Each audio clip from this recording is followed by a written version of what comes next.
Hi everyone, and welcome back to SentUAMessage. It's episode 1 of the second series. Back. Thank you. And we're dealing with some frequently asked questions so that you can stop sending them in. Okay, our first question this week is... What is Halo Reach? Well, as you'll have no doubt seen from the E3 teaser trailer, it's a game where you watch planets explode from outer space. Or is it? Of course it's not. We think. Anyway, we spoke to a few of the Bungie chaps at E3, and despite plying them with plenty of booze, they still wouldn't spill the beans on it. However, if you watch the teaser trailer, listen to the radio chatter, and know a fair bit about the Halo-verse, you can still pick up a few clues. A small caveat though, this is pure speculation. So, in 2001, a novel called Halo: The Fall of Reach, written by Eric Nyland, was released. It's an official Bungie-sanctioned prequel to Halo Combat Evolved that takes place in the 26th century and explains the origins of the Spartan super soldiers, including the training of one Master Chief. As Halo fans know, in the game trilogy, Master Chief is, to the best of his knowledge, the last Spartan alive, so the unidentified voice in the radio that says, "This is Sierra 259. You got Spartans on the ground, sir. We're not going anywhere." either confirms Halo Reach as a prequel, or it's set way in the future and Master Chief has been very busy making lots of mini-chiefs. Will it be a first-person shooter, a Halo War-style real-time strategy game, or something else completely different? Well, that's the easy part. Microsoft's John Schapper has already confirmed that it will be, of course, a first-person shooter. Huzzah! Right, our next question is, when is Project Natal released and how much will it be? Well, it's way too early to say. Even though the demonstration at E3 was certainly monumental, you have to remember that most of the games on show were actually tech demos and the hardware itself has yet to be finalised. However, Xbox's Shane Kim did say that when it launched, it would be tantamount to a console launch, which meant it wouldn't just rely on the hardware being ready, but also the games and other such content being available too. So all we can say is watch this space. Irritatingly, I didn't actually get to try and play it at E3, but the same can't be said for him. Yeah, I got to play Burnout Paradise, controlling it using Natal, using my hands to control it and stepping forward to accelerate and back to brake and reverse. And all I can say was it responded incredibly well, much better than I actually thought it would, and I can only assume it's some kind of witchcraft. Cool, the next question is, what is Metal Gear Solid Rising? Well, according to the subtitle, it's a lightning bolt action game, obviously, duh. Well, Hideo Kojima seemed content to bottle this particular lightning at E3, correctly guessing that the mere announcement it would be arriving on Xbox would be enough to send everyone into a froth. And he was right, froth everywhere.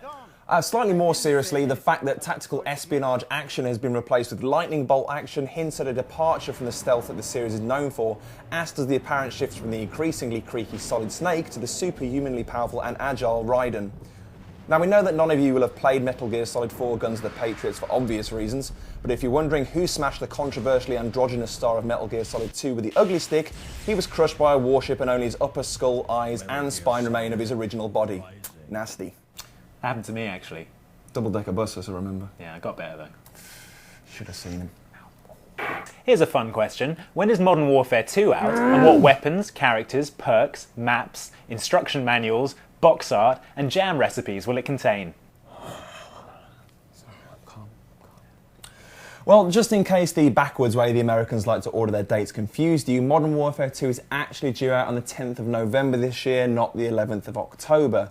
Now, I did get to speak to an Infinity Ward representative at E3, and while he was still remarkably cagey about the multiplayer aspect, they were more concerned about focusing on that thrilling snowbound sequence they demoed at E3. Whether any of the aspects demonstrated in that sequence, heartbeat tracking weaponry, snowmobiles, cliff scaling and so forth, will make it into the multiplayer component remains to be seen, but they at least look set to contribute to the most heart-stoppingly awesome Call of Duty single-player campaign yet. And you finally hear Soap speak! God, finally! Next up is, when will the Avatar Marketplace, stroke Facebook, stroke Twitter, be released on Xbox Live? Well, sneakily announced after the actual E3 press conference at a dinner for games journalists, the Avatar Marketplace is coming to Xbox 360. Sadly, we can't say when. Again, I'm sorry, this is a bit of a theme of this episode, but the good news is that all future Xbox games will support Avatar awardables as well as achievement points, so there'll be an entirely new way of lording it over your Xbox mates. Facebook and Twitter you already know about functionality-wise, so all we can say right now is that they're coming to Xbox Live this autumn. However, if you do want to follow us on Twitter right now, you can just add the @ symbol before our respective gamer tags. Right, another frequently asked question is... Frequently. Will there be Gears of War 3?